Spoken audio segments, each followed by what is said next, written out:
top of our agenda, and so far we have pursued and signed 4 bilateral labor agreements, and 7 are at an advanced stage of negotiation, while 14 are in draft form. The aim is not only to provide overseas opportunities, but also to encourage the return of skilled workers with enhanced capabilities.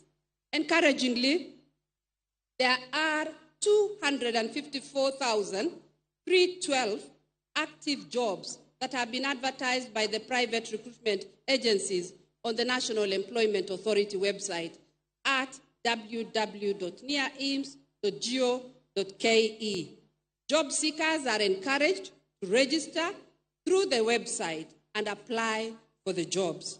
Your Excellency, in our quest to foster workplace harmony and acceptable conditions of work, the Labor Inspectorate has diligently processed over 11,000 labor disputes and conducted more than 12,000 workplace inspections and facilitated registration of an additional 334 collective bargaining agreements in the last 1 year. My ministry remains steadfast in engaging social partners, and I once more call upon the healthcare workers and employers to reconsider their position for a win-win outcome. We need normalcy to be restored in the health sector to bring to an end the suffering of our people.